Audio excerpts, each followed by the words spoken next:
is the world's most trusted betting platform and your number one source for everything football. BetOnline has every stat, every matchup, and even live odds and spreads to bet on during games. Think you know your stuff? Get in on our $200,000 mega contest and pick 5 games against the spread every week for your chance at weekly prizes and a share of $200,000. When the game's over, head on over to our online casino and get in on a game of blackjack or poker or unwind with over 150 slot games. Head to the website today to get in on the action. Bet online. The game starts.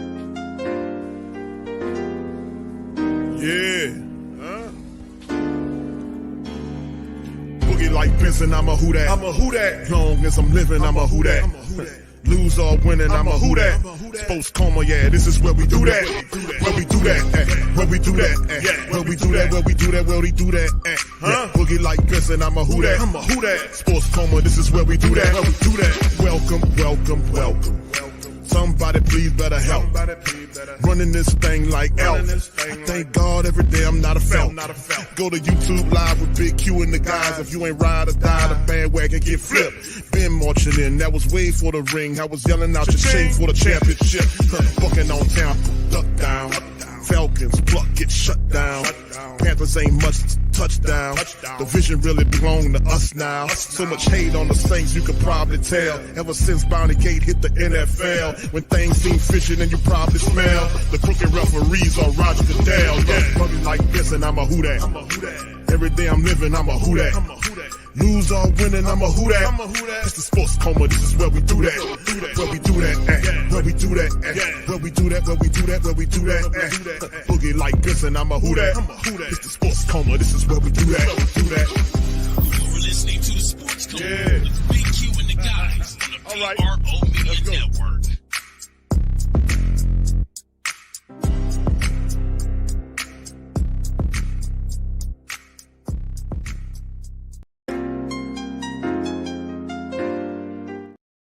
All right, shout out to the fam, man. Appreciate y'all for being in this thing. Welcome, welcome, welcome. You're now rocking with the Sports Coma with Big Q and the guys, where we have intense, entertaining, educating, and enlightening sport talk from your favorite sports fam.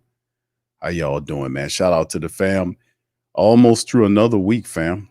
We almost to the big game popping up here on Sunday. The Bucs matchup, a very, very, very popular week that was happening. A lot of action, a lot of stuff happened this week, man. We knew that Derek Carr got hurt on Monday Night Football. Who would be the backup quarterback? Wasn't Jake Haener, it's Spencer Rattler. He'll be getting the start. We heard what Dennis Allen said yesterday. Saints gearing up, getting ready for the Tampa Bay Buccaneers game. And boy, it's a whopper chopper, man. I'm not going to tell you no difference. Big ups to the fam. Appreciate y'all for being in the stream. Much love, Brother Tory. All right, shout out to you as always, my brother. Appreciate you. I am him 504. Big ups to you, Young City. Good to see you. Ty, big ups to you. Brother DeWright, shout out to you, my brother. Good to see you. Brandon, I see you. Backwoods Gundam, shout out to you. Inevitable, shout out to you, fam. Good to see you as well. Big Valley's in this thing. Be great, Josh. What's up, Kathleen? Shout out to the Queens. Brother Black Majors in this thing. Bronze Flat Power God. Much love, fam. Bullard's Family Travel Vlog. Brother Anthony is in this thing. Shout out to you. English is in this thing. Much love, man. Appreciate all the family members, man. Lifestyle. Brother James, how you doing, sir? L-Dub, big ups, fam. Brother Joseph, how you doing, fam? Appreciate all y'all, man. Thank y'all for stopping by tonight, man. Much love. What's up, Brother JT? How you doing, sir? Appreciate you as always, my man. Listen, fam. Let's hop into it, fam. You know, I'm a little later than what I wanted to be tonight. I had some other reports that I was working on, Pelican post game report, some other stuff that I was doing, working on some boxing reports for this upcoming weekend. So I'm a little later. But anyway, big ups to you guys. Let's hit this injury report, man, while we get into this thing. Saints Thursday injury report. As always, 11 Saints listed on the injury report. And remember, we wanted to find out exactly where Taysom Hill was in terms of this injury report. Meaning, where was he at in his play? Because you know that little saying, a little rhyme I have about Clint Kubiak, who we do have as presser, him and Joe Woods. We'll go through that. But you know the little saying I have, when Taysom Hill is away, Clint Kubiak can't call a play.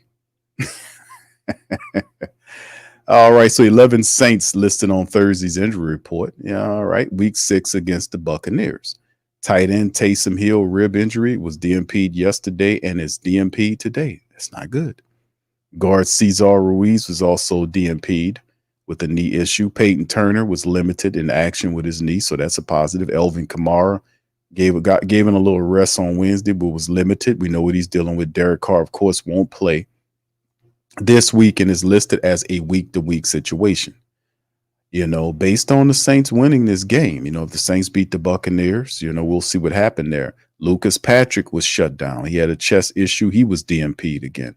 Will Harris, who had that hamstring pulled up, is not looking good. Dennis Allen did say that he's a candidate for the injury list. So we'll see what happened with Will Harris. Pete Werner was DNP'd also with a hamstring injury. A lot of hamstring stuff going on. Rashid Shaheed had a little hip issue, but he still practiced. Willie Gay went from limited to fully practiced. That's big to get Willie Gay just misses one game. I was anticipating Willie Gay missing multiple games. Not so much. He is available to play. So we'll see. Kendre Miller was fully practiced from his hamstring issue. And like we said before, it's good having Kendre Miller. But the question then becomes with the New Orleans Saints is, will Clint Kubiak get these guys involved in the offense? He seems to have a terrible difficulty in terms of getting other guys not named Chris Olave, Rashid Shaheed, Elvin Kamara, Taysom Hill involved in the game plan consistently throughout the weeks. He seems to struggle getting other guys not named those guys. And those guys, rightfully, if used properly, should be able to afford you opportunities to use the secondary talent that you have to your benefit. Because sometimes those guys are so impactful that they draw attention and take the attention off the less popular or the less known, less well-known players. Jordan Mims, Jamal Williams. It's a way to use these players during parts of the game. We've seen it throughout the weeks with our adversaries.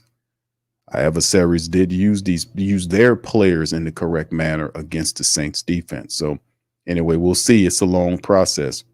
And of course, the Tampa Bay Buccaneers, Graham Barton, the center, was DNP'd. One of the defensive backs, Eisen, was DNP'd. Wide receiver Palmer was DNP'd. So was Cameron Johnson. Another wide receiver was DNP'd. McMillan was limited. Their starting running back, Rashad White, had a foot issue. He went from limited to DNP'd. That's not good. Never a good thing. And both the safeties, Jordan Whitehead and Antoine Winfield Jr., were limited in as well. Fully practiced was Ernest Brown, and he went from his ribs issue and a knee with Big Will Ghostin.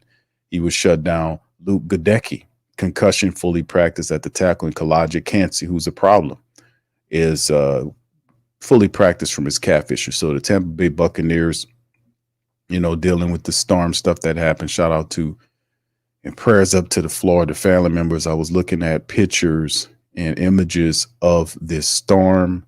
I was looking at weird images of the sky, weird images of what people took of the water. Very unnatural stuff going on there. And I'm going to share some with the family members on Q with Big Q, which is we got to get more aggressive in, in our approach and not just be so in terms of our prayers and our thought process about what's happening around us. We need to get more aggressive with our prayers, if you know what I mean. But anyway, this is the injury report, but prayers up to those guys. We know the Tampa Bay Buccaneers are going to use whatever they feel like they need to do to kind of help in terms of lift the spirits up of the Floridians that were affected by this horrible storm, that happened. But anyway, big ups to you guys. Appreciate you for being in the stream as well. I'm going to try not to hold you too long, man. I won't do a 2-hour stream. I got a lot of stuff to do tomorrow. But shout out to you guys, Brother Neville. Big up, Slim. Good to see you. All right, Chase, Jamaica. Shout out to you, Jamaica. Good to see you. All right. Kendall said the Saints need to put Carr on IR. I got you, bro. It won't happen, fam. That will not happen. All right. Not right now. What's up, OG Jerry? Big ups to OG Jerry. Good to see you, Brother James. Comments. I hope Rattler pull it out some way. I want him to overcome our injuries and other things to prevent us from winning This will teach DA arrogance, favoritism, etc. Hurts himself and all of us. I don't. Well, you would only wish, or only hope rather, for Dennis Allen to learn anything. He's been in the league for a long time acting like that, bro. I'm just gonna say it like it is, and I've been said I'll tell you if I know what off code behavior is, and that's off code behavior. Very slimy, backstabby, underhanded off code behavior. That's why his teams are not going to go that far, because you have to have a strong will coach that has a code that is not bendable as the wind does it. It has to be unshakable, unbreakable, and it has to be the foundation of the core of your being. That's keeping it. That means that when people look at you, what you say exhumes, it comes out. Your reputation precedes you in a positive light. That's because you are living the code in which you are speaking, and people can tell. They can tell. It's an energy. It's everything. And when you're not that type of person, then you can't guide anybody to no success over a long-term period of time. You got to have something in you, that leads you, the intangibles. People look and they believe in you. They understand who you are, and they get behind you, and they, your words speak life into them. You have that ability. This guy doesn't have it. I'm not trying to lambaste him. I'm speaking facts. I've seen Dennis Allen here for I don't know how long. He is the recipient of this job by way of an erroneous process known as the good old boy circle, which is what several black head coaches sued several teams in the NFL about. I don't know why the Saints wasn't listed in it, because they participated in it. How you have a guy here for 8 hours and he think he's going to be the coach, and after 8 hours, you give him the offensive coordinator. You get all these other people in here, then turn around and give the job to Dennis Allen. It was all smoke and cover. It's just don't. And when I talk about the stuff, I remember all that. When I'm talking to you guys, all that shit flowing in my thought process while I'm talking about it. All of that is flowing. It's flowing. While I'm thinking about, when I'm talking about Dennis Allen, it's one thing to another while we get here. It's like, okay, you have a certain amount of success and then it goes away. If you don't have to accept what I say for fact, just go buy books. Go read Nick Saban's book. Go pick up Popovich's book. All of these guys have literature. Mike Krzyzewski, the great coach from the UCLA team that won 14 titles. He has a bunch of books, and a lot of those guys read his book. See, it's a process. It's not necessarily a skill that only a handful of people have. It's information and it's discipline. That's what code is. Having a good code, a right code, is something that you live by, because it's a code that most people, it's easy to do because it brings success, it brings integrity, it brings a lot of those things. But also a great component of code is having dignity through adversity. Did you catch that? Let me say it again. I'm gonna say it, then I'm gonna hit my button on there. Y'all know, because we go to church sometimes. Having a code, a successful code, and a righteous code, it affords you the ability to have dignity through adversity. Talk, boy! I'm telling you, that's what it's about. You won't fall down like these other guys. You've seen all these entertainers doing this weird stuff, and then they all freaking out on the side of what's going on. All that is dark. All that is done in the dark comes to light. This is no thing, but it's the ones that control it know that. So they'll take this idiot and turn him into the face of it so they can scoot on back and say, see, that was him. Don't let them do it. It's supposed to be a different time when this stuff's supposed to be exposed. They know how it works. Many of us don't know. They know how it works. That's how they can take it and manipulate it in a disagreeable way, because too many of us don't know how it actually works, because we get caught out with the idiot in front. That's why I say, if you a boss, you don't get caught with your hand on the work. Look at how the mafia did it. The mob man, the mob boss never was in the room with the work at. He had subordinates. He separated himself to it. Remember, listen to what I'm saying now, because that's how it truly works. But anyway, dignity through adversity, man. That's what it's about. This is life code. A lot of these guys, Dennis Allen, he doesn't have it. That's why he can't sustain success over a long period of time, because it takes certain key attributes that you have to have. And these coaches, if you go read their books, they talk about discipline. They talk about doing it the right way. There's a process of how you do it. And you cannot get away from the universal principle about, when you talk about sports and you got the head coach over the team's energy, intelligence, and everything is the key point in front of the team.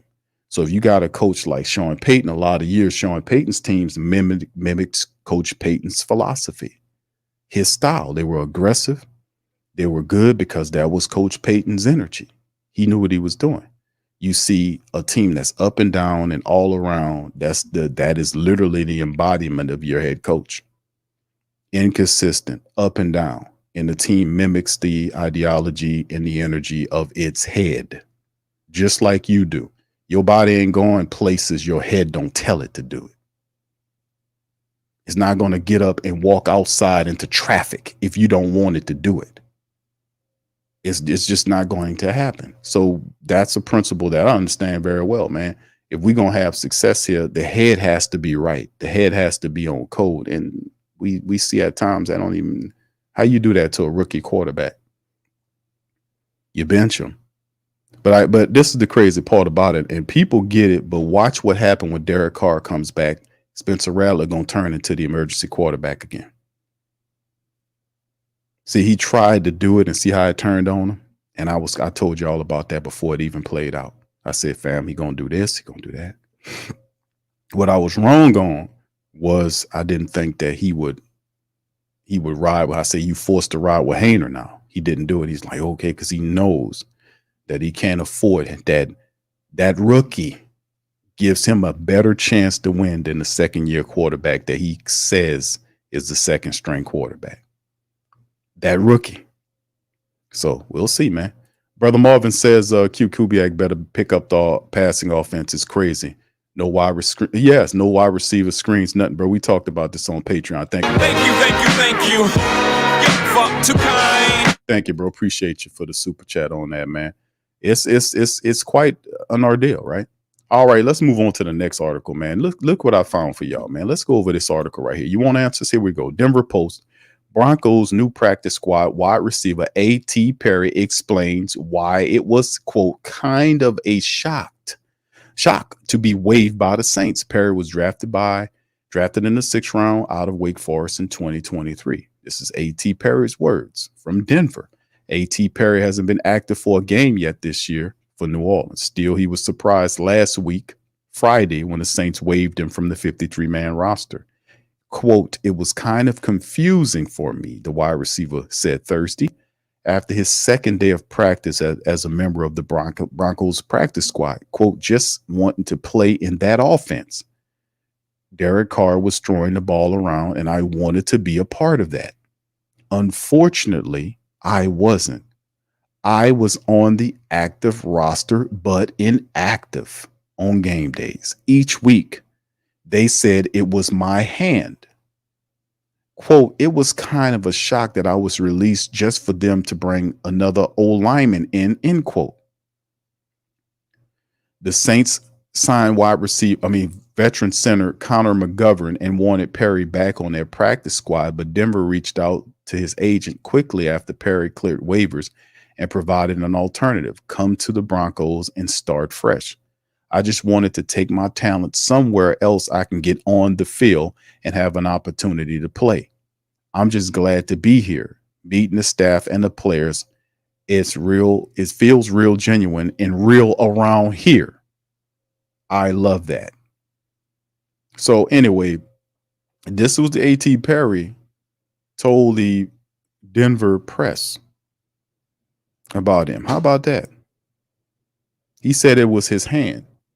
and we went over this before. I covered this in the other show when we talked about the A.T. Perry situation and why would if his hand was injured, why are you trying to put him on the practice squad if he got a banged up hand? And I said this before. I said this last show about A.T. Perry and the show before that when we was talking about why they all of a sudden they did that just to clear open the spot. Well, if the player's hurt, you automatically designate him to the injury report. Just put him on there. That opens a spot. You don't have to release him to open the spot. A lot of people were thinking, hey, Q, maybe there was he was bad business or he was this, that, and third. No, A.T. Perry wasn't a distraction. He wasn't a bad person. A.T. Perry went in there and he's right. He says in this article, he was healthy. And I said this yesterday, matter of fact, that he was a healthy scratch, meaning they didn't use him, which is not a surprise because that's Clint Kubiak. Clint Kubiak is not using these guys. Hell, what you gonna cut Cedric Wilson next? What's the problem with Bub Means? What's wrong with these players? And before I even and think about what I'm asking about some of this stuff, because A.T. Perry's situation is indicative of what's going on to these other players that the Saints have that's on these or that's a part of the Saints active offensive room that Clint Kubiak is not getting involved in offense.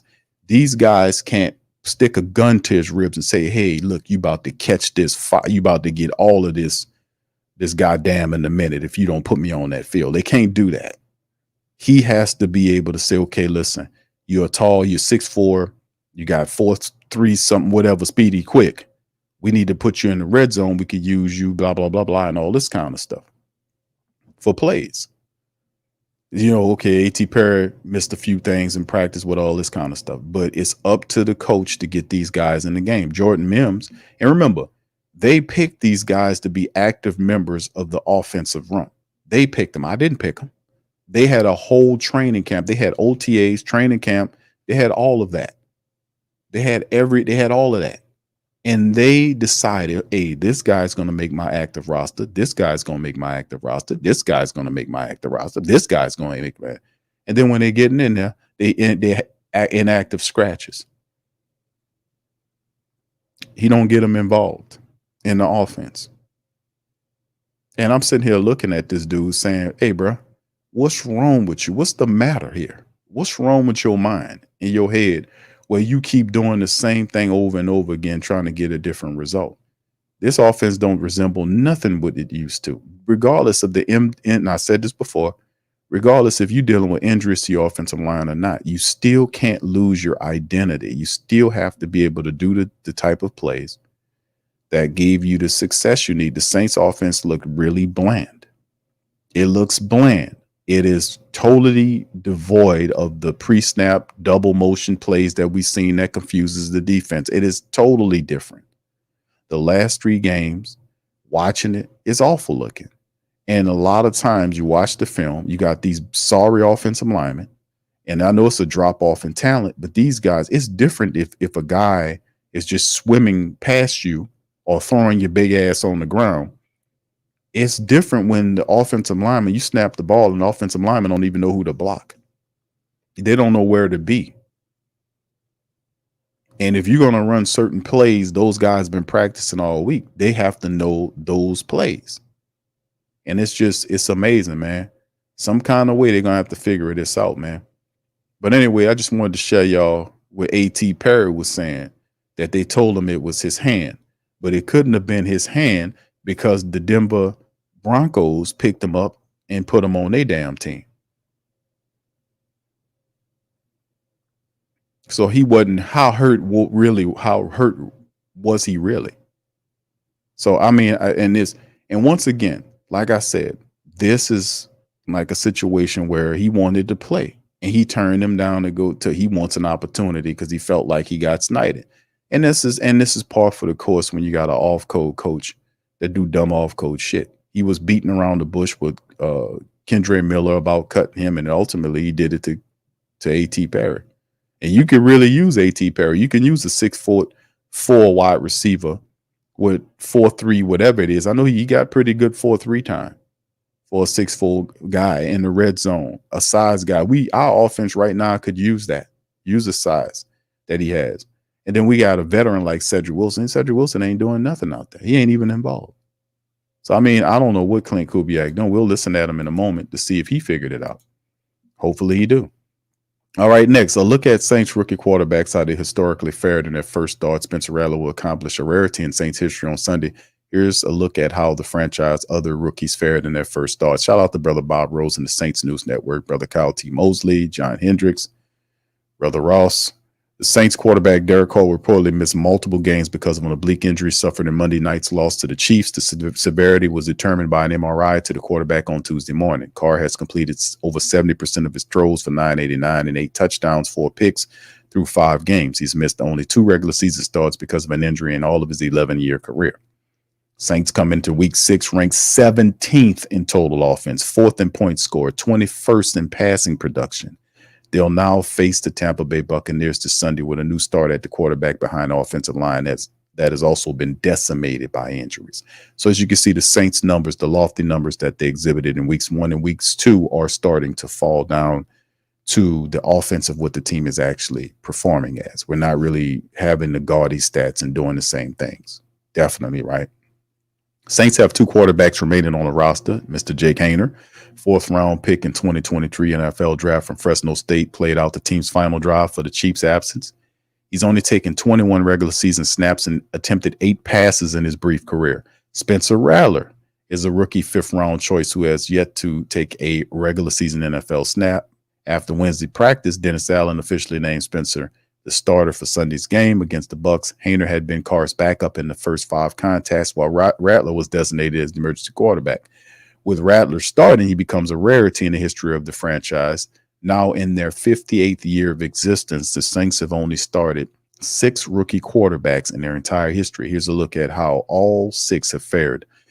The first in New Orleans is Archie Manning.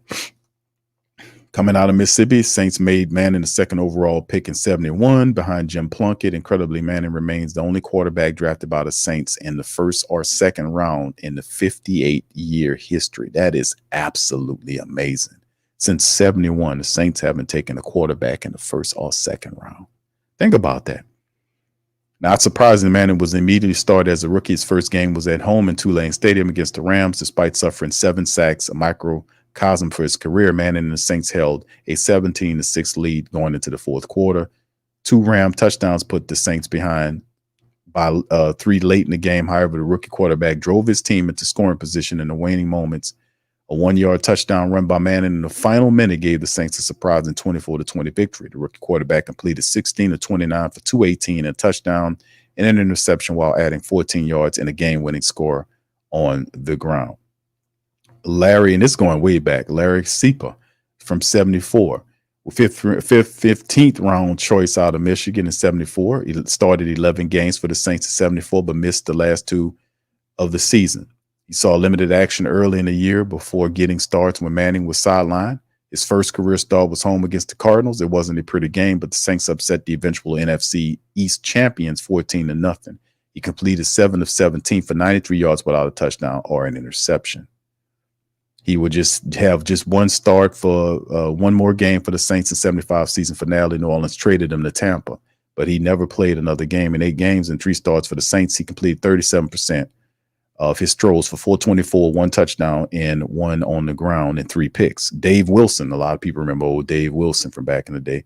After a terrific 1980 campaign with the Illinois Fighting, a terrific 1980 campaign with the Fighting Illini, Wilson had eligibility issues that led the Saints picking him in the 1st round of the 81 supplemental draft as a potential heir apparent to Archie Manning, who was ultimately traded away in 1982. Wilson began his career, his rookie year, behind Manning and Bobby Scott. He relieved Scott in weeks 3 and was starting for an injured Manning before getting his first start. Unfortunately for Wilson, that would come on the road against the eventual Super Bowl champion San Francisco 49ers. He threw his first touchdown early in the game against the Niners, giving the Saints a 7-0 lead. He completed just 11 of 22 for 180 yards with a score and an interception before being replaced by Manning in a 21-14 loss. Bobby Hebert in 1985 not technically a rookie. Hebert entered the NFL with the Saints after 3 outstanding seasons with the Michigan Panthers and the Oakland Invaders of the USFL. He wouldn't join the Saints until partway in the 85 campaign and sat behind Dave Wilson for most of the 85-86 before becoming a full-time starter in 87. He got his first career start in week 11 of the 85 campaign against the Packers. The Saints were routed 38-14. Hebert eventually caught his first and only career NFL touchdown in the fourth quarter from Guido Merkins. However, he was also sacked 6 times and completed 18 of 36 passes for 180 yards on the day. Despite the result, Hebert started the last 6 of the games of the 85 and had 5 touchdowns against 4 interceptions, ultimately lead the Saints to their first ever winning season and playoff berth in 1987, along with a postseason berth in 91-92. He played 7 years with the Saints before playoffs out the final 4 years, playing the playoffs out of the final 4 years of his career with the hated Falcons. Over his time in New Orleans, he had a 58.5 completion percentage, over 14,000 yards and 85 touchdowns against 75 interceptions. Danny Waffle, oh my good, awful Waffle. 97, Heisman Trophy winner, national championship. In 96 with Florida, the Saints selected Waffle with the 4th round choice. In 97, this is one of Dicker's choices. Heath Schuler started the season for Mike Dicker, Heath Schuler. But Waffle saw work in the season opener when he replaced Schuler in the 38-24 loss to the Rams. He threw his first touchdown, but otherwise completed 4 of 12 for 69 yards and an interception. Ian Book. Y'all remember Ian Book? After a standout career at Notre Dame, the Saints made Book a 4th round selection in 21's draft. His preseason was marked with uneven play at best as a rookie. However, he was considered a developmental prospect with no chances of playing in his first year. That all changed on Monday night against the Dolphins in Week 16. Starting quarterback Jameis Winston was lost for the season back in Week 8, and the other potential quarterbacks were Taysom Hill and Trevor Siemian were ruled out because of C-19. A combination of injuries and C-19 sidelined 21 New Orleans starters on major contributors against Miami. This left an already extremely raw Book with a laughable shorthanded squad for his first NFL start. Neither quarterback or team stood a chance. Book was sacked 8 times, completed 12 of 20 for 135 and 2 picks, and a 20-16 loss. I remember that. That was an awful game in Ian Book. That pretty much crushed whatever he was doing. His that really just messed him all up. When that game, how they did him, they tore him up. And I think that really kind of the Saints looked at Ian Book and they were like, they got, they just think they put him on the practice. Then they put him on the practice squad and allow somebody to pick him off of there or something. Or was he traded? I forget what it was. Let me finish the story. What happened to him? All right, let me see, because I forget what happened to him. Let's see. Neither quarterbacks to the channel. Okay, Book during the 2022 preseason since his departure. Hold on, he said that has been the only action Book has seen to date in his career. Saints released Book. Yeah, they released him during the 2022 season. Damn, they just put him on the street. The last 4 rookie quarterbacks to start for the Saints have lost their first game. None of the completion percentage or yardage totals were pretty, with 6 quarterbacks combining for 2 touchdown passes and 6 interceptions in their initial starts. Only Archie and Bobby had any amount of somewhat sustained success. And really, Bobby Hebert had a lot of experience in the other league coming into this. He wasn't much of a rookie, so I wouldn't call him a rookie. With perhaps the sake of their season on the line, the Saints hope that Spencer Rattler can reverse that trend. So, Ian Book, Bobby Hebert, Dave Wilson, Danny Awful Waffle, and all these old guys. Let's see what the man could do, man. I just wanted to that was a good article right there, but Bob's kind of showing his New Orleans Saints great Saint think tank historian hat right there. That was pretty good. All right, before we get to the stuff that's going on with hear from what's his face, Clint Kubiak. Here is what I wanted to show you guys right here. And you've probably seen this before. This is from Jeff Nowak. Shout out to him. Did the Saints have a 3-game? He said, did the Saints have a 3-game losing streak? And this is something that I showed you guys before, where if you take a look at it, it just shows this is a very, very interesting statistic that Jeff Nowak is presenting here. Over the decade, every time the Saints team had a 3-game losing streak, it ended with no playoffs. It happened in 2014 through 2016 and 21 through currently. The crazy part about it is no 3-game losing streak. Each, you see 17, 18, 19, and 20, they went to the playoffs. This is a very interesting trend. 3-game losing streak usually ends with no playoffs. How about that? Very interesting stat. Very interesting, to say the least. All right, but anyway, man, let's keep it moving, man. Let's kind of get on to the next side and kind of slide into this discussion here. As we got Clint Kubiak on the screen. We're going to hear what he had to say today about the offense. And really, it's up to this gentleman right here. This guy's got to get the head out of his you-know-what. You got to pull it out of the sand. And I don't know what's going on. He got a one-track mind where you just don't want to use anybody but L. Well, you know, I'm relying on L. No, you pick these guys. You got to some kind of way get them involved. You can't tell me that Jordan Mims can't help, Above Means can't help, or you make these guys active members of the offense. You got to get these guys involved in some type of capacity to help out the offense. You got to. You know, and the Saints really didn't do too much in terms of signing a new offensive lineman to bring in. I don't know, you know. If I look at the tape, I was not pleased with the performance of these guys. I'm not. You got a bunch of injuries. You got these other guys banged up. Lucas Patrick was absolutely dreadful. Many plays in the game, the Kansas City game. And you're on a 3-game losing streak, pal. You got to be trying different things, doing different things. You got to get it shaking and baking. Listen. This game here is a really important game to the Saints. They got to break the snide, man. They got to break the 3-game losing streak and get on the right side of things. Things going to get really rough really soon. Anyway, let's hear what this guy got to say about the offense. Here we go. Put one in the chat if y'all can hear.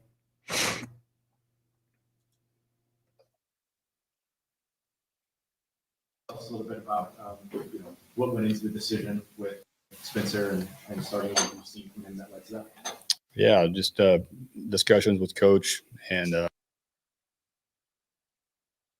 our coaching staff. And this week, you know, it's Spencer's turn, and both guys are extremely capable. That's a good problem to have. We have 2 guys that are we have a lot of confidence in and that we trust. So this week is Spencer's turn. What have you seen from him play-wise, ability-wise?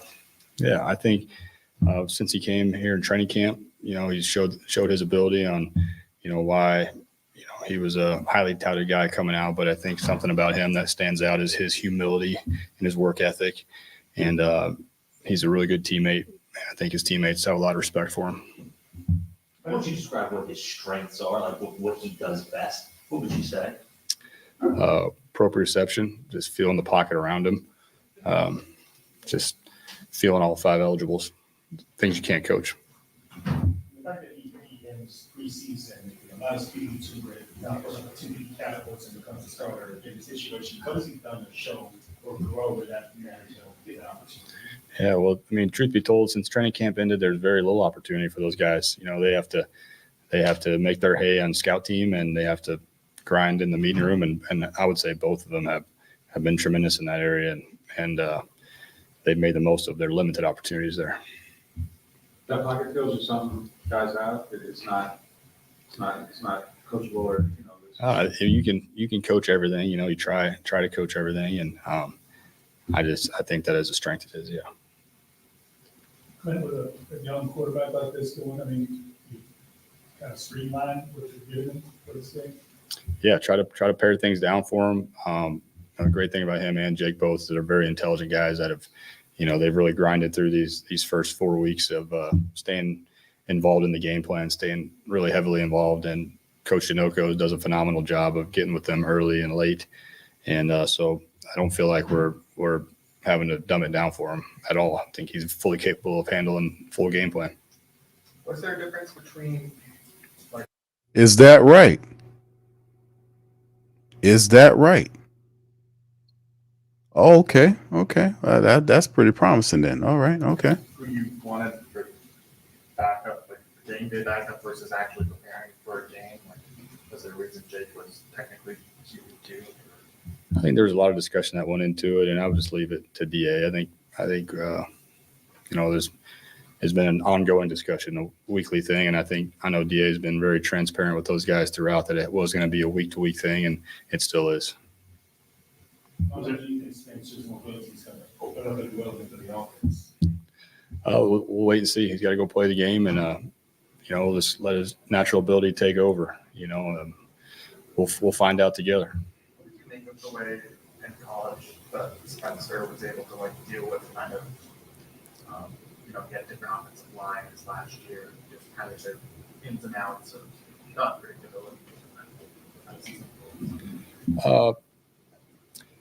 I don't know if I'm answering this right, but I would just say I think it is kind of cool when a guy has been in multiple programs and has had to leave a place and start over and earn the respect of their teammates and lead a new team. I think there's a lot to be said about that. It's definitely something I don't love about college football right now, that there's so much here today, gone tomorrow, but I think it definitely helps these young QBs out when they've had to do it at big-time programs. So I think that really helps in their maturity.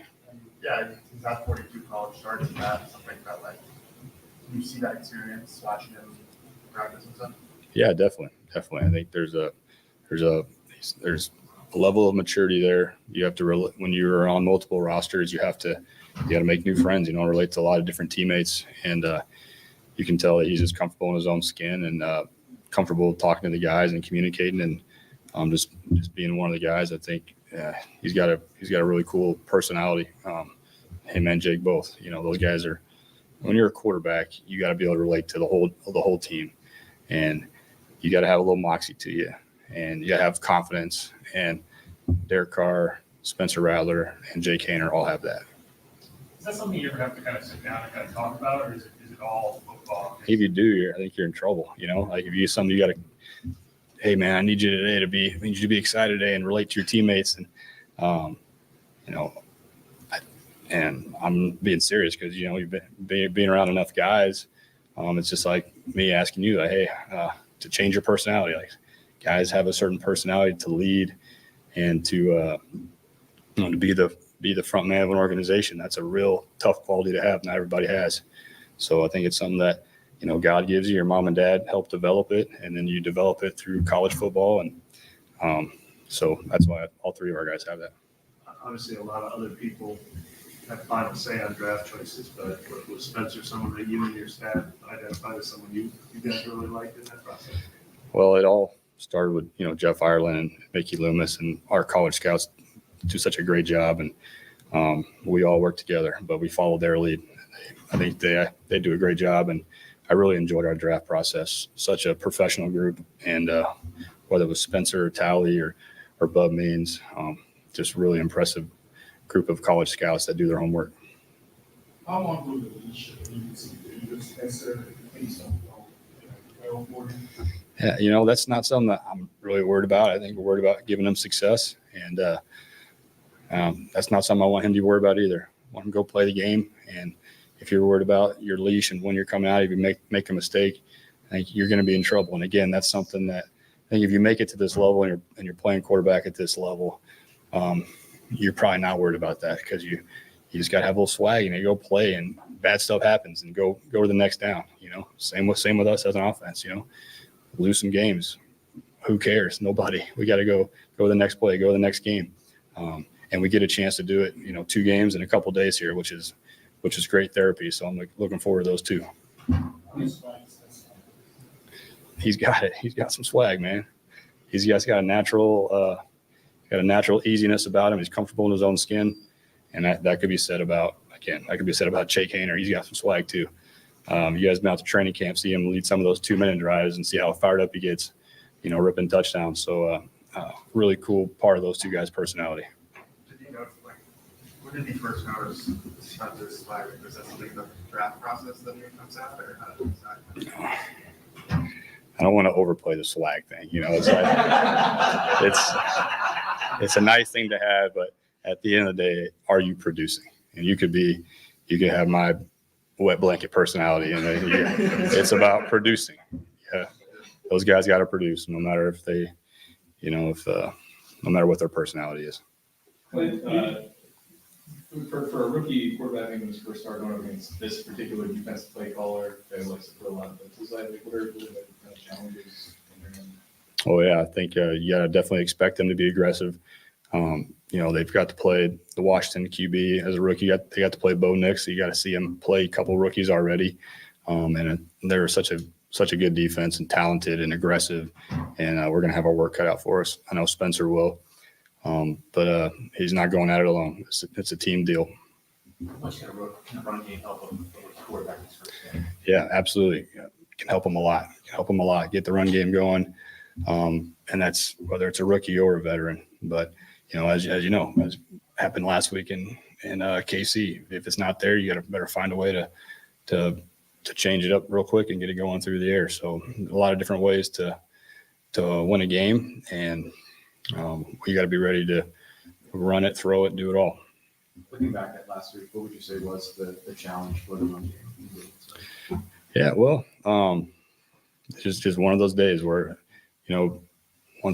once you get down and you're not running it the way you want to, then you're down a score, down a couple of scores, and the game changes a little bit. The mentality changes, and so you're not able to stick with it as long. So, hey, Kansas City did a great job. Credit to them. The injuries on the offensive line, how concerned are you about keeping Spencer? Shoot, we're gonna go run our offense and do what we do and let him play. And we got enough talent to go get it done. So no, I'm not concerned. Excited about who we have, and is there a lot of guys coming out of the roster? Yes. Are we alone in the NFL with that problem? No. When you lose your whole interior offensive line, like how much does that affect what you're calling? Like, do you have to do different things to protect against that? Like, how do you guys kind of deal with that? Yeah, I think you're definitely making adjustments as the game goes, and that's just part of coaching. That's part of football. When you were talking earlier about we're going to find out together a little bit about Spencer. I mean, is there still, even all the preparation you put in, seeing him in practice, is there still, even for you all, an element of the unknown when you put a guy in a game for the first time? Yeah, there is. But there's not. I haven't met a whole lot of gamers. What they do in practice is usually what happens on Sunday, and so that's why we're confident with this decision. When you say when the running game is not there, are you talking mostly about the looks you're getting from the defense, or are you talking about, for whatever reason, the guys aren't just executing as well as you would like, or is it both? It's all of that, and it's coaching, it's play calling, it's everything. It's a team game. As a team, we didn't get it done. I think you talked after the game about shot plays is going to be shot plays in that game. Is that a KC thing? Is it just something you saw there, or what went into that? Yeah, I think that's something that we talked about going into the game for sure. And there was some plays that we'd love to have back, but when you don't make those plays and it is 2nd and 10, you got to go, move the ball on 2nd down. So and Kansas City did a great job of having a good plan, and we had our opportunities and didn't capitalize on them. That's not something I want him to worry about either. This is very true.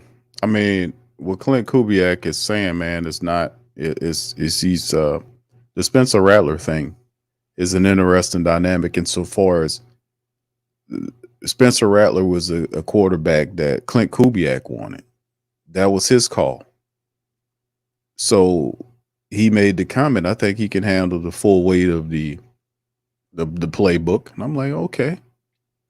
But remember, you're gonna see a different energy there with Spencer Rattler because he brings something, an excitability that we haven't seen in a while, And the thing about it, like I said, Clint Kubiak is his selection. Jake Hayner was Pete Carmichael's guy. Carmichael selected him, wanted him, not Clint Kubiak.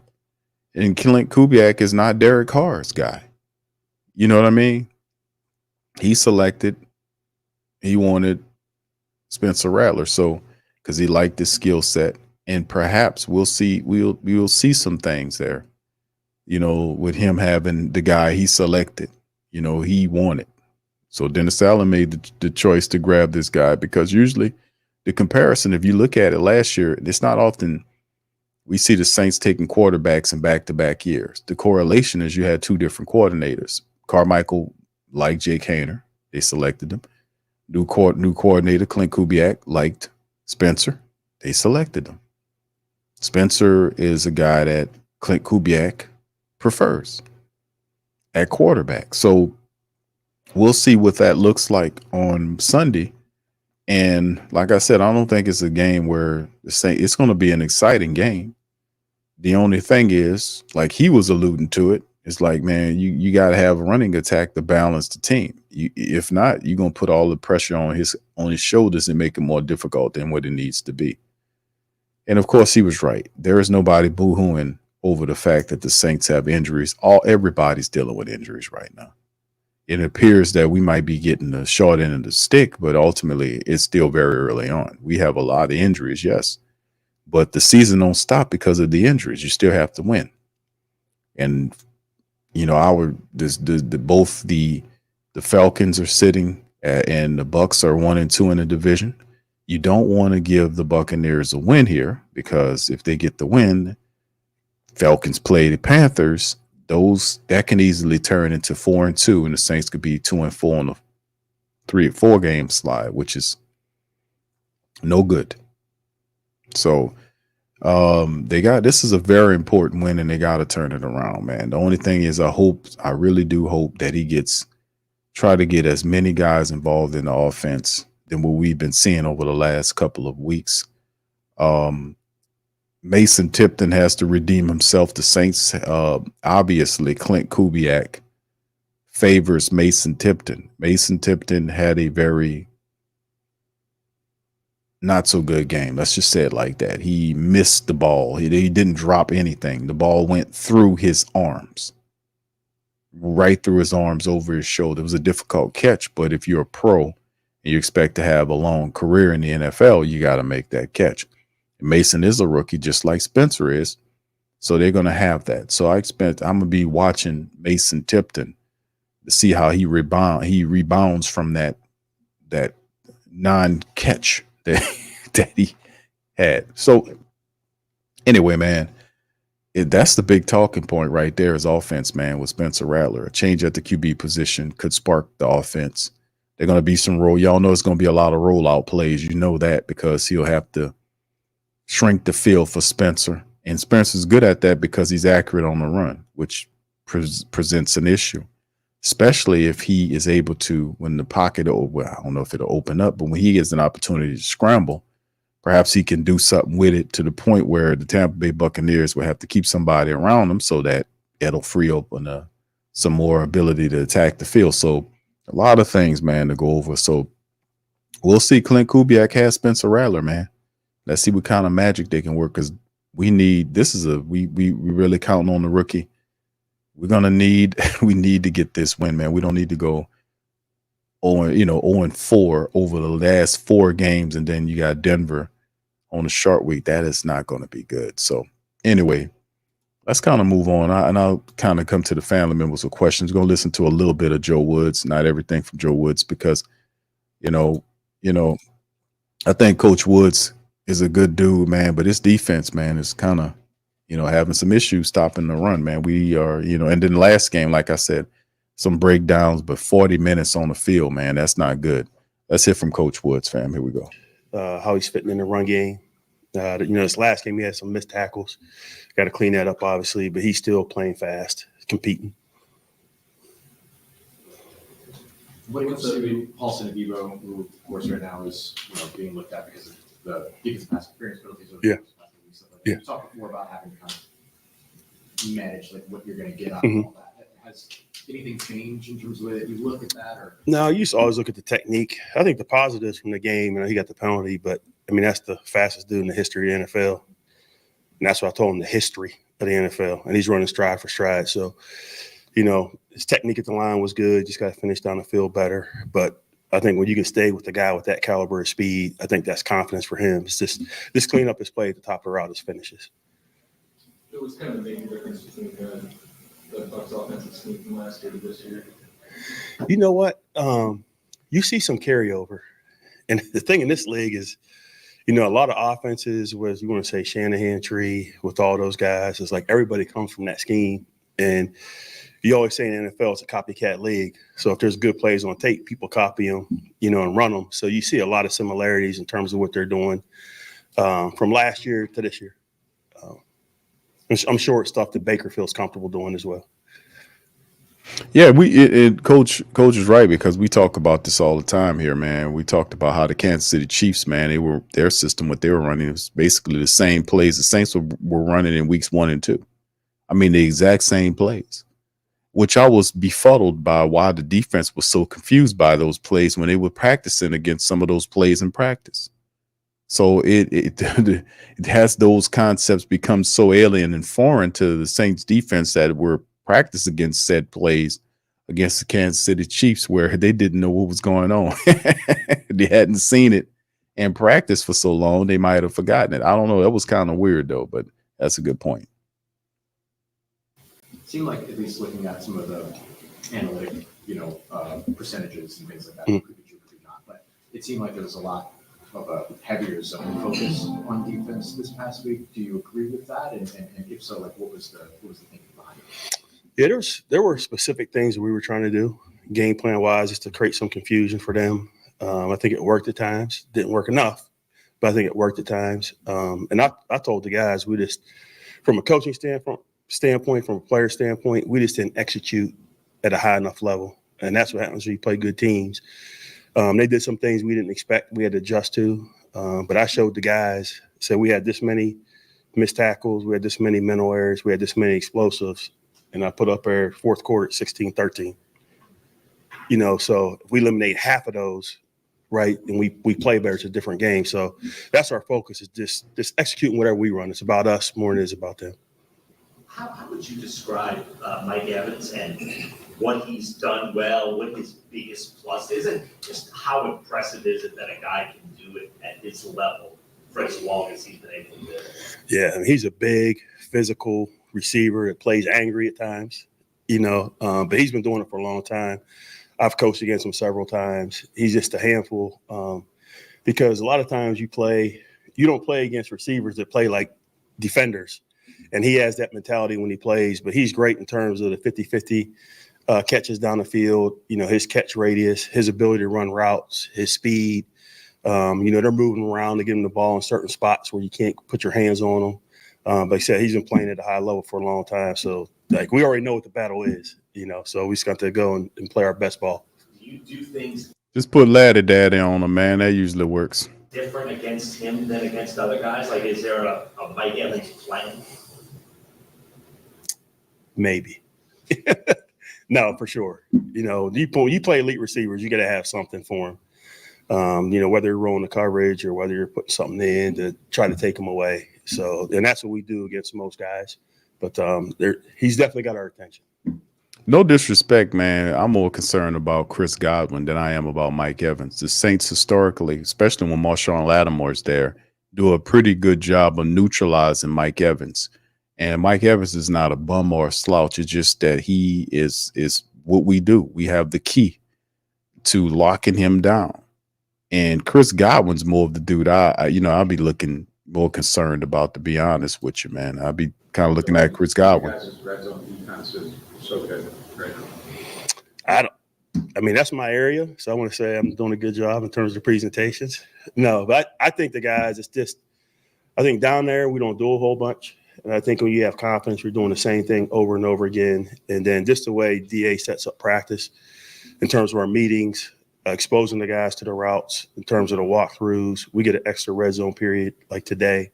And then we'll go out tomorrow and have, really focus on the red zone. But I think all in all, the guys just doing a good job executing the game plan.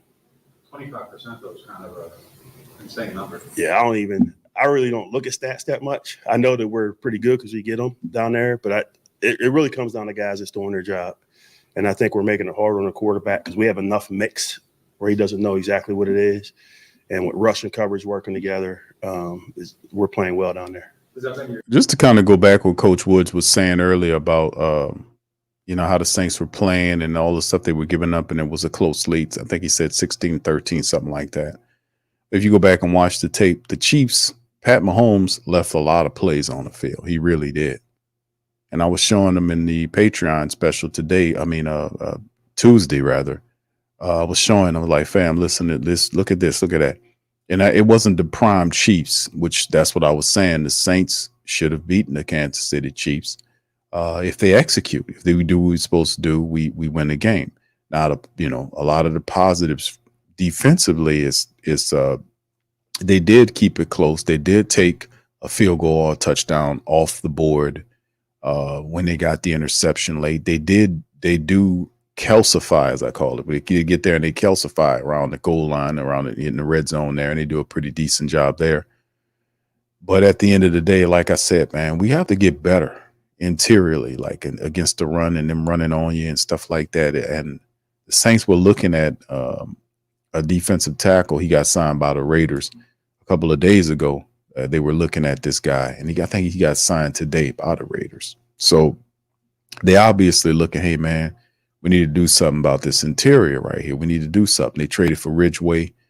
And yeah, we gotta kind of get that together right there. I know Big Bank Saunders was, he got busy later on in the game, and hopefully he can bring that same force and that energy. We need Shepard. We need him. We need Brian Bresee. We need Ridgeway.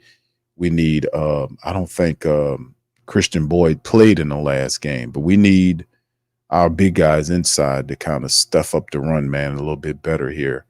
And we need more pressure, man. We're not getting home like we want to do. We had 2 sacks in the game, but the first time we got Pat Mahomes boys was several plays into the game. He was already in rhythm. We didn't rattle him at all. He was able to slide and glide and do what he does. And, we looking at the best QB in the game. But, like I said, it wasn't a blowout game where the Saints were there. They hang around in these games and they get turnovers. They get, plays where they need to execute on, and you'll say, hey, man, this is a drive. They need to score, and they don't even get a field goal. They don't go down there and do anything. So, they got to figure it out, man. They got to figure it out, because you don't want to be so error prone to the point where you turn around over the next 2 games and you're on a 5-game losing streak. You don't want to see that, because if you lose to Tampa, that's not good, man, because they'll have a couple of game lead on you, man. You'd be sitting up there at 2-4.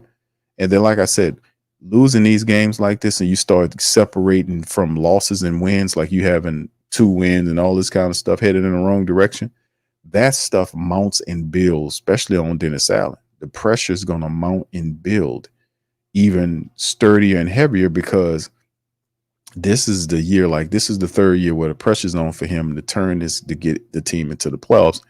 And your team you losing 4 in a row, man, listen, the pressure is going to be huge. It's going to be very thick. I was saying that, man, when you start having 3-game, 4-game losing streaks, that is not the direction you want to go, because it's difficult to come back from there. Especially you got to deal with all of that tremendous pressure and adversity. You just don't want to go down there, because I don't think Dennis Allen, from a personality standpoint, could bring a team back from that deep. He just don't appear to have it to me. I could be very wrong on it. I don't think I am, but it's going to be interesting to see how they do it, man. We need to get a win against Tampa Bay, man. We really do. All right, fam, I'm going to get ready to get out on this. If y'all have any questions, please feel free to throw them in the chat quickly, and I'll answer whatever you guys have. And if I can, if not, then I'll do some research and come back to you on that. But any questions, please feel free to throw them in the chat, fam. Cartel says, Q, you think Klint made the choice to start Spencer? I would co-sign that, bro. I would give a thumbs up on that, bro. I agree with you. I think it was definitely Klint's decision to tell Dennis Allen, man, listen, I think he gives us the best chance to win, because really it shouldn't have been all this stuff about Rattler. But like I told you before, Dennis Allen's playing these off-code politics. That's why I don't like him as the coach, because he's so stupid he don't realize that we see what you're doing, and you trying to finagle. Even the reporters see what time it is. And then the crazy part about it is me dropping game. I done showed the whole playbook on what the man trying to do. That's why he keeps sprinkling in and telling the people, hey man, the backup quarterback changes from week to week, because when Derek Carr gets healthy enough to play, watch Rattler go back to the emergency quarterback. And then the question should be, hold on. So Rattler's good enough to take over when Carr's hurt, but when Carr's back, he can't be his backup. QB2. That's why he keeps littering that nonsense about the backup quarterback is just nobody does that. Nobody cares about that. If the guy won the job in preseason, he's the man. He's the man all the way through, unless he gets hurt or something like that, because they're not playing and competing. The jobs are already set. The only way you lose the job is if you get in the game, you play yourself out of job, or you don't show up to practice. You don't do what you're supposed to do. But if you're in practice and you're doing what you're supposed to do and you're handling your business, that's going to stay solid all the way through. And as far as I'm concerned, based on what I've seen with training camp and all that kind of stuff, Jake Haener lost the job badly to Rattler. So this is political garbage by Dennis Allen, and everybody sees it. They see his off-coach stupidity of trying to protect Carr. You can't protect that guy. That guy is making his money, got $150 million. Let him have a little pressure and competition. That keeps him on point and on game. You can't shield people from that. If it's a football team, they're going to have a roster with people behind him. You can't treat Jake Haener like he's a buffer. That's what he's doing. He's using Haener as a buffer between them. He was disappointed. Yeah, you doing that. You're doing that to him. Don't tell him, hey man, you won the job. And Jake Haener I don't know if he's Jake Haener. Listen, man, let me be real with you, bro. You know damn well you didn't win that QB job. You're not that deluded in your mind to know that some kind of way you ain't even throw a goddamn touchdown in the preseason. This man had what, 3 of them? How many did Spencer Rattler throw? He directed the offense better. And really, if you was an on-cold person, you'd have went in there and say, hey, Dennis Allen, I don't know what you're doing, but really Spencer should be the quarterback. He beat me in camp. Ain't no way in the world I'd be up here presenting like I'm the backup quarterback too. I'm not seeing that. I was like, man, listen here. That's some sneaky, underhanded, back-ass shit right there. Jake Haener doing. You know you're not the backup quarterback. You did not win the job. You know you didn't. You know you got placed there illegally in my term. And I'm saying illegal because he violated the code, the competition code. The man won it straight up. You know you didn't win the job. Keep it real. You didn't win that damn job. You and everybody in the Who Dat Nation know that. You didn't win the job. So it shouldn't be no disappointment on his side. It really shouldn't. It shouldn't be. If you don't want to be used by a buffer, you got a goddamn brain. You see what that asshole doing. Tell him, hey, man, you're not going to use me like this. That man need to be the quarterback because that's what he doing.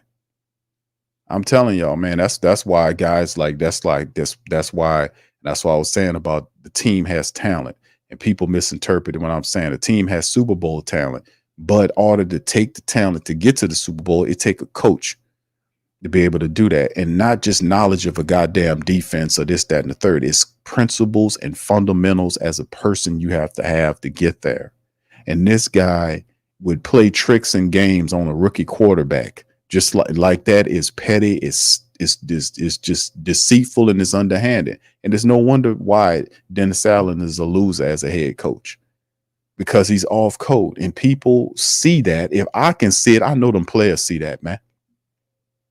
I know the wide receivers and the people's, man, what Dennis Allen talking about up in here, man. If I'm saying it and you saying it, I'm telling you them players in there saying it, man. I said the same thing last year. I was like, man, them people in there talking, it'll come out. It always does. Every offseason it comes out. The truth comes out every offseason. So I'm like, man, ain't nowhere in the world Haener should be the backup quarterback. He did not win the job righteously. So he shouldn't be no disappointment. You ain't do shit. How many? I think he didn't even throw a touchdown in the preseason. It was glaringly obvious, man. Keep it real, man. If you don't want to be a buffer, then don't let the dude treat you like that. Speak up for yourself and keep it real. Ryzen says, Q, do you think Kubiak went vanilla on the play call for leverage? For leverage? What do you mean leverage, bro? I don't know what you mean by leverage. Him trying to leverage against Dennis Allen for some purpose? I don't know. I don't understand your question. Cartel says, why do it seem like Dennis is trying to help Sean Payton build up his roster to a degree? I mean, that's what the Will Lutz thing was. He traded a very good kicker. And he was like, Q, he was hurt. Man, the man had core surgery. He had core surgery, and then he was supposed to come back that year. When he had the surgery, then he had a setback. So they benched him. They ain't benched him. They kept him on IR because it got to a point where they would have to make a decision on whether to bring him back from IR. And they decided to keep him on IR because he wasn't totally healthy. Then when the next year came around, he had to learn how to kick all over again, and he had an off year. Look how he's doing for Denver right now. Sometimes that's happened. You got to look at the injury. But, man, we knew that was going to happen because even what was the sense of giving Denver a third-round selection for Sean Payton when the people was like Sean Payton and whatever the Saints gave him Sean Payton, and they gave him a first and a third or something like that. I forgot what it was. No, a first and the fourth. I don't know. I don't remember. Y'all remind me. But the Saints Mickey Loomis turned around and sent Sean Payton to Denver and put a third-round pick in. I was like, Mickey Loomis, why you sent that third-round pick with him to help out Payton? Because that trade with the Russell Wilson thing and all that kind of left them bare for picks. And when Sean Payton took over the job, he didn't have a lot of draft capital. So when the Saints sent him out there, Mickey Loomis sent a third-round draft pick to Denver to help Sean Payton. They ain't said it like that, but why else would you give up a third when all you needed to do was trade the coach rather, for the picks? See, they've been doing it. They do sneaky underhanded shit. That's why I be calling out these guys like that, man. You like the guy, send him a goddamn birthday present, a new pair of golf clubs or whatever the hell y'all do. Don't play around with picks and players to help these guys out. And that's what I'm against, man. But that's how stupid these people are, man. They do some really stupid shit like we don't see what you doing and we ain't gonna call you out for doing that. By the way, we were the only one talking about that. So, I mean, it is what it is, fam. We just do what we do. Relax Music and Rain Sound says, Q, what's your favorite high school football team? Sheesh. Man. My favorite high school football team. I don't know, man. Oh man, I don't know. Back in the days, man, when I was playing football, man, we used to play against. There was Kennedy, there was Aberson. I went to Reed, so it was Reed against Aberson. That was a big rivalry. And then there was Kennedy. There was McDonald 35. There was Fauché. There was Warren. Well, Warren Easton was something else. But those guys were always, they were, on another level. I remember the Shaw and all those teams and stuff like that. John Ehret, even West Jeff and all those teams. I remember all those old times, man. But yeah, I don't have a favorite high school football team, man. I don't have a favorite high school. I remember one time we played Newman, and boy, those guys was like, they ran us up out of there, man. The guys, they were playing like a college team, man. They were so organized. But I hope that helps, man. Shout out to you, man. I hope I can, hope that I don't have one. All right. So anyway, let's keep it going, man. Any other question before I get ready to dart out of here, man? All right. Shout out to y'all, man. All right. Okay. Ryzen says, do you think the offense bad play a power move by Kubiak? I don't think so. I don't think he's that Machiavellian, bro. I really don't think so. I just think what he's doing, he's the guy is trapped on the talent. We have Alvin Kamara, and Alvin Kamara is so good. We got to get him here, and then the next play you might break it or this type of stuff. But the thing is, you can still have Alvin Kamara on the field. You don't have to use him as a running back all the time. You can use him as a wide receiver. You can decoy him. Even if Alvin doesn't get the ball, and you spread them out, it'll stretch the defense and give another player an opportunity to make a play. We don't have to force the ball, force feed Rashid Shaheed is what the Saints was doing, you know, to kind of open up things. And you know, and then we went to Mason Tipton, and a couple of times Derek Carr overthrew the man. You know, if he'd have hit on a couple of those Mason Tipton throws, not the one where he just went through his arms, but it was a couple of throws he made when he just overthrew the man. The sideline throw, he just threw it out of bounds. I said, I wish you would have thrown that ball when you was trying to throw the throw-up ball to Rashid Shaheed. Who you think, he A.T. Perry? That's when you wish you would have had A.T. Perry out there to get one of them 50-50 balls, because Chris Olave's, 6 feet tall? Rashid's 6'1". They both 6'1" wide receivers. They ain't big guys. That's where you have to have a A.T. Perry type guy that's 6'4", 6'5", that can be a 50-50 ball guy that can go up there and get it. We don't have that guy right now. We don't have that attack the 50-50 ball kind of guy. I mean, Cedric Wilson has been noticeably absent, but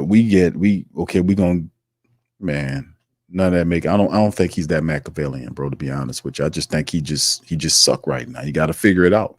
He just my honest assessment on watching Clint Kubiak's offense right now, the big difference is, if you look at it, it's very easy to see. Like, a lot of the plays that confuse the defense, he don't even do them no more. He took them out of there. He did those plays. Like, you've seen the Chiefs were running the plays the Saints usually were running, and they were doing it. And I was like, can we borrow some of these plays that Kansas City was on, how they was just getting the ball to their tight end and getting him involved? So the defense key on him. Then they went over here and they got Juju Smith-Schuster going in the game, and he was the third wide receiver. And Juju was tearing the Saints up, killing them, moving the ball, getting it downfield. And remember, and they didn't even have a passing touchdown. Mahomes had an interception. He didn't have a passing touchdown. They had 2 rushing touchdowns. They were able enough to beat the Saints with a bunch of field goals. So, I mean, could we mimic some of these plays? Because we do have talented tight ends. Let's get some of these guys involved. You know, Jawan Johnson, I don't know, but how about getting some, mixing in some Dale and Hawker, getting him involved more? How about getting Jordan Mims? I keep calling for Jordan Mims, but they don't listen. The guy, Jordan, who's that? Number 33, you picked him on your goddamn team. He's on the active roster every damn week, and you don't play nothing? Jordan Mims? A guy that has speed and can catch the ball like a wide receiver. Remember him? The guy was tearing up training camp. Had all these beautiful accolades, but when the season come, you ain't got shit to show for it. All right, it's just a weird thing. And then, of course, Taysom Hill more than likely is not going to be there. So I don't know, man. Even the end around runs or the reverse runs where you give the speed wide receiver an opportunity to get the ball so he can get around the edge behind the wide receivers.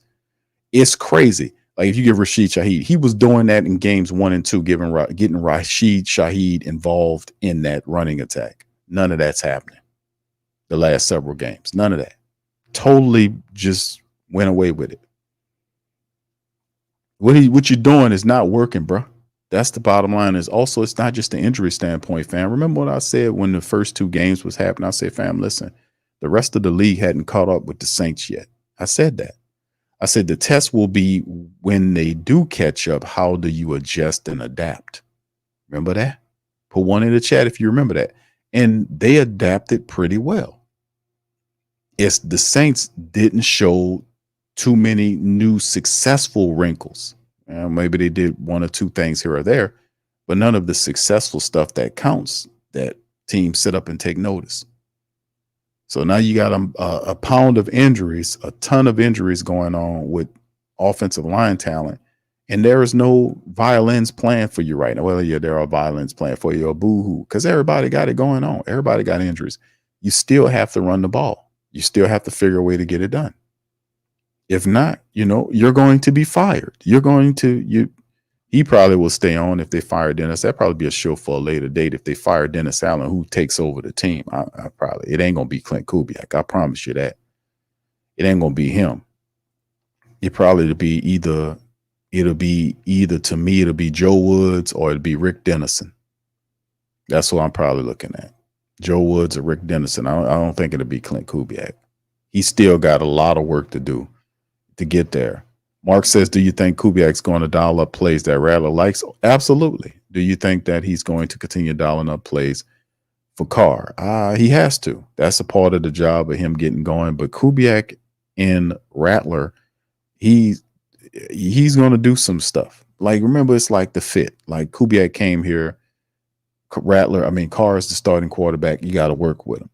It's a different relationship, offensive coordinator to quarterback, because this guy, you drafted him. You didn't have nothing to do with that other guy. And you could talk about all this swag shit, and I understand what he's doing. He's just trying to say something that's universally pleasant to all three quarterbacks. But realistically speaking, Rattler's better than Haener, and Derek Carr is getting blasted in many circles because of his own play. Him turning around and throwing that ball up to grab on that really good offensive series to start the Kansas City game was child's play. That was ridiculous. That in every quarter, this is an 11-year quarterback that should know better than to turn and just throw the damn ball up in the air like that. You're an 11-year quarterback. How you do something so stupid to hurt your team? But in the end, the relationship between Carr and Kubiak is different than Kubiak and Rattler. It's not he said, hey, that's my guy. I want that guy. And he drafted him, and he likes his skill set. That's why he said in the presser that he sees him kind of giving him the playbook unrestricted. And I was like, oh yeah, okay, well, okay, we'll see. But yeah, I think he'll dial it up for Rattler, and plus on top of that, they got to do something, fam. They can't afford to lose this Tampa Bay game. They need to win that game. If they lose that game, Tampa Bay and Tampa goes to 4-2. Atlanta going to beat Carolina. They're going 4-2. The Saints going in a different direction. They'll be 2-4. That's too much. Then the pressure comes. Then everybody's coming for Dennis Allen. The pressure really mounts and builds then. And I don't think he got it to get out of that. So he might not want to go in that house. That's a burning house that Dennis Allen doesn't want to go in. I promise you that, because I'm more than certain he don't have enough to get it out of there. All right. What's up, Mark? He says, what about that purple? Yeah. Yeah, I remember the Purple Knights, man. They were the standard, man. I forgot about St. Aug, man. St. Aug's always the favorite, man. I got respect for St. Aug, man. I never went there. I knew that they were really awesome, man. They were in a Catholic league, I think it was at the time. I think it was called the Catholic League with Brother Martin. It was Brother Martin. It was Shaw. I want to say Newman was in the Catholic League too. I want to say it was Newman with Peyton Manning and Eli when they played. I want to say it was the Catholic League, which was pretty good. Those were good games too. All right. Mr. O says, Q, my bad, bro. I'm sorry, bro. Yeah, that's on me. How can I forget the Purple Knights, right? All right. He says, Q, black on would be good for the team. Black helmets. Yeah. All right. Louisiana says, facts, Q, Rattler finally going to be the one to feed Olave and the rest of the offense. I like Rattler, man. At first, I was like, I wanted to get the other quarter. Y'all know how it went. Yeah, he said that's why I asked it don't make sense what Kubiak's doing. Yeah, I don't think he's that Machiavellian to be like trying to double team Dennis Allen so we can get him out of there. He'd be doing a lot of, that. I don't think he's like that. I just think he's struggling right now. He just stinks right now. In his play selection, he having great difficulty adjusting to get everybody else involved because he doesn't have the same, I ain't gonna say respect, but confidence is the better word. That's the only way you don't get these other guys involved. You don't get them involved. You picked them. Why aren't they getting any opportunities more? Because he don't have any confidence in them like he has. Well, I can remember these are my guys. I'm gonna ride with these guys. But you don't see Jamal Williams getting the ball late in the game. You don't see, because there's certain times like you got to set positions and players in positions to win. We know most of the time, fundamentally speaking in football, that if you have a north-south thumper back, that guy is supposed to be used a lot in the second half of the game because defenses get tired and they don't want to tackle a north-south thumper back. We seen that happen in the Saints game against the Philadelphia Eagles when Barkley got going on the Saints when they were using dives and draws and delayed draws against the Saints defense and having big time success. We seen it happen in the Atlanta game when Tyler Algieri got in the game and they were running them off of tackle, right tackle, left tackle, up the middle on some dives, a few draws.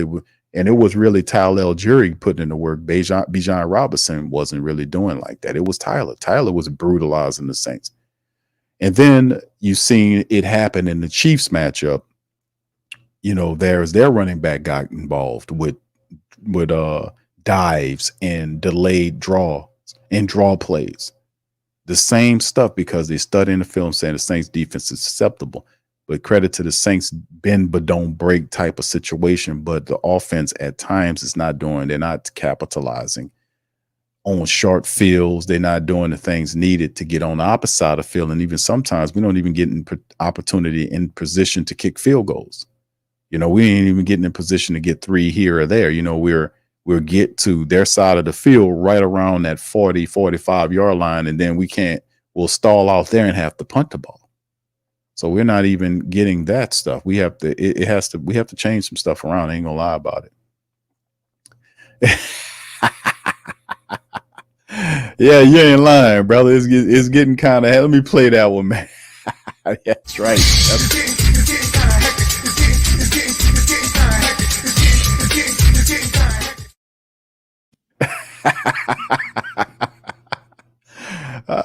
It's getting kind of hectic. Yes. All right. Yeah. Oh, no, Jason. Cabot is not on the practice squad. Remember, they released Cabot.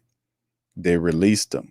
They cleared out. They released him off the practice squad to clear up in the spot for an offensive lineman. I think it was the guy from Minnesota. I think it was a 9-year vet. But Jacob Cabot got released. Hold on. I don't know where he is now, but I know he's not with the Saints. Unless they slipped in and got him. Because, yeah, he ain't on. I don't think he with the Saints anymore. Yeah, he's a free agent right now. Yeah. He's the Saints put him in the street for somebody else, man, for offensive lineman. So somebody will pick him up, man. Somebody will pick him up. But yeah, that kid was good, man. Yeah, he was pretty good. We just kind of let it go. We just kind of let the man roll, man. All right, yeah, they let him go. All right, and then finally, Mark says when Taysom gets back, we have to stop playing him as a running back. He ain't built like that. They need to keep him on special teams and have him play QB here and there. That works. I don't know, bro. I think I'm not mad at him being a fullback because that's what the use check system, they use him as fullback and tight end, right? They'll use him, you know, in that way. But this guy's getting carried away.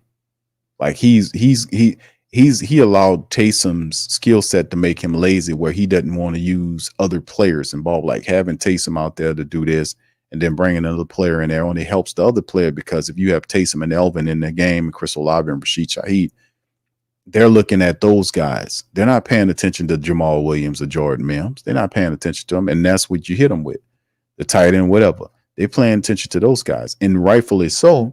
Many of them tell you that if those guys are cooking you, if you can beat us with those guys, you can have the win. You're just not going to beat us with these guys.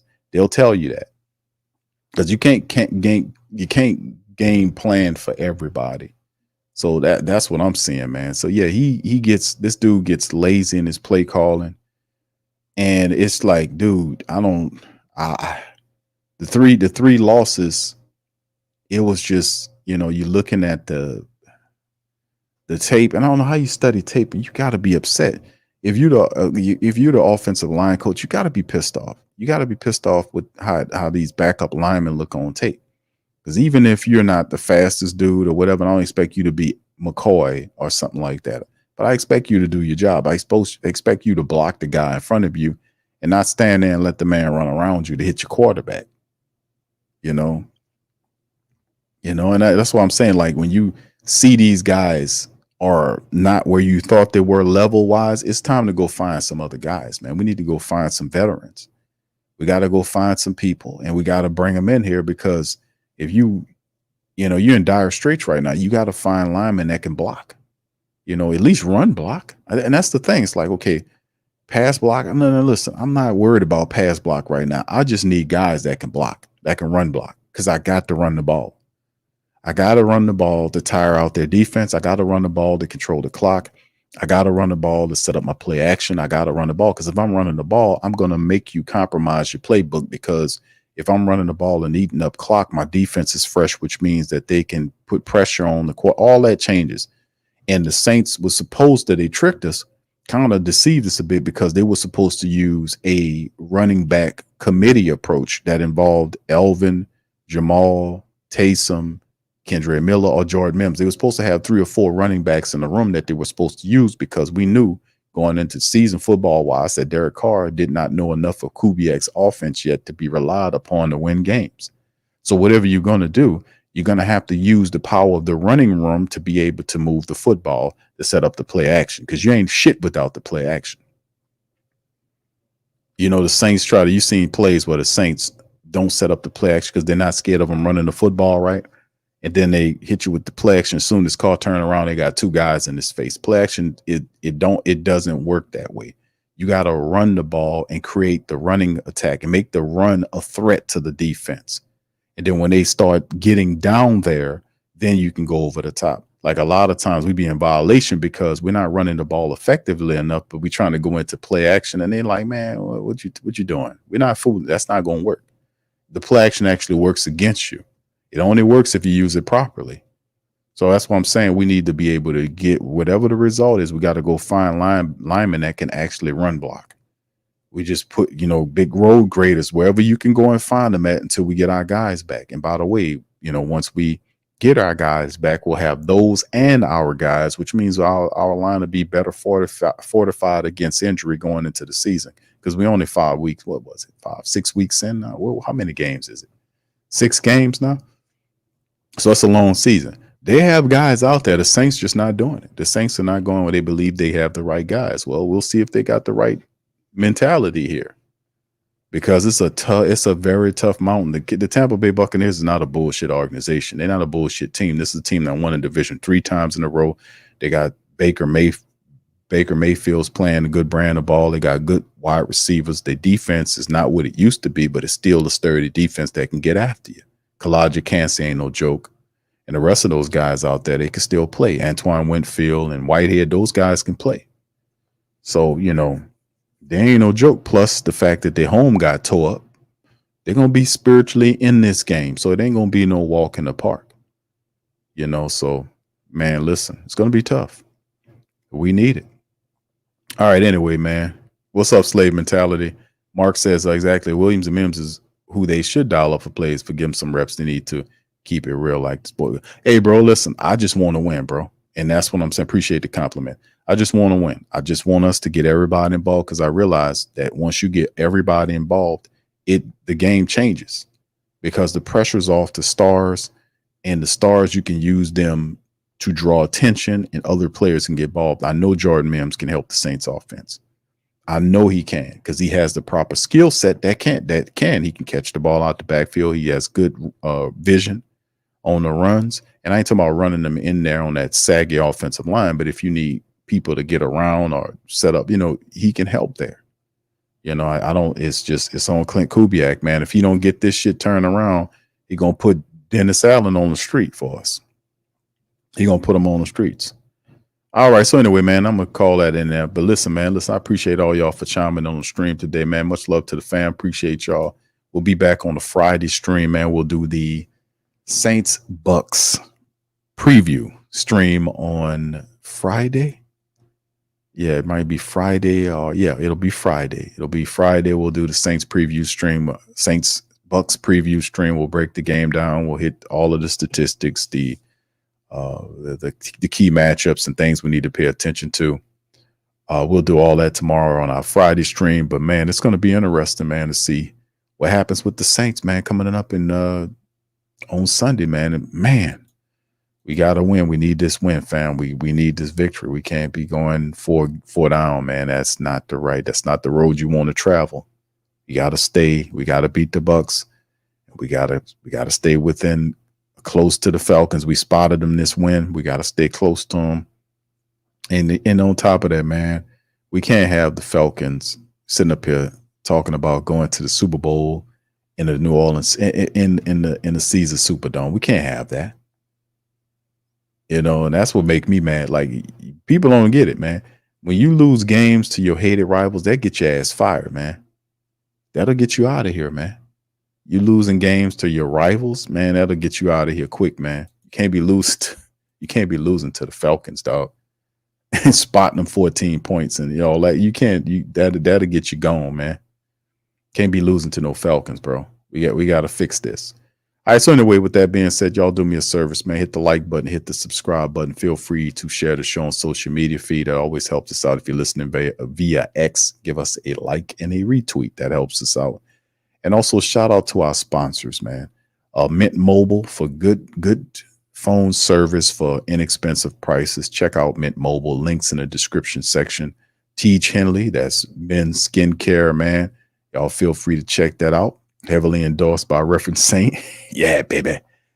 So check that out, man. You can get 20% off with the link there. And also check out Bet Online as well. So all those are our sponsors. Shout out to those guys. And also please check out our merch links is in the description section as well. The Show Me merch and also the Rise Up to Fall Down. Get that in time for week number 10, I think it is. Week number 10, we see the Falcons again. So y'all check that out. Anyway, with that being said, y'all have a great night, man. I'll see y'all on Friday stream. Much love. And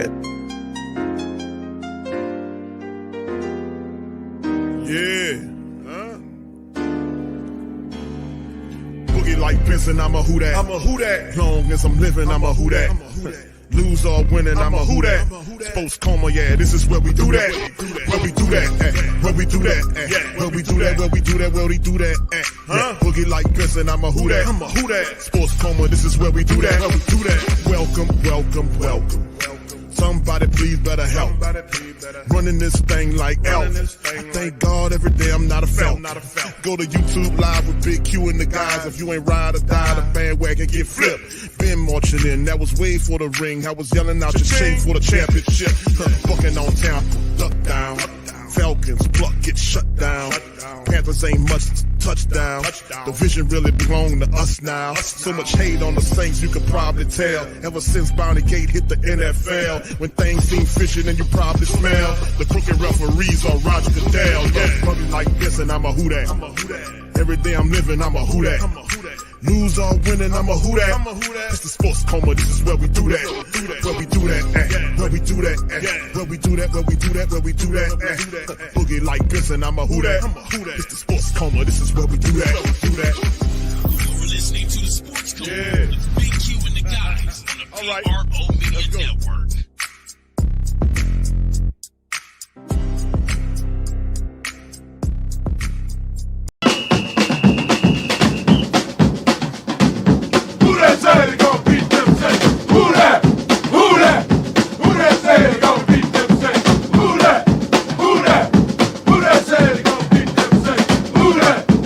Bet Online is the world's most trusted betting platform and your number one source for everything football. Bet Online has every stat, every matchup, and even live odds and spreads to bet on during games. Think you know your stuff? Get in on our $200,000 mega contest and pick 5 games against the spread every week for your chance at weekly prizes and a share of $200,000. When the game's over, head on over to our online casino and get in on a game of blackjack or poker or unwind with over 150 slot games. Head to the website today to get in on the action. Bet Online. The game starts here.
WhoThatDaily.com. That's right, the WhoThatDaily.com. Your one-stop shop for everything New Orleans Saints, New Orleans Pelicans, LSU Tigers, even the top flight boxing news. So if you're a Who That and you're looking for a place to stay up on your team, WhoThatDaily.com is your site. The WhoThatDaily.com for the sport Who That in all of us.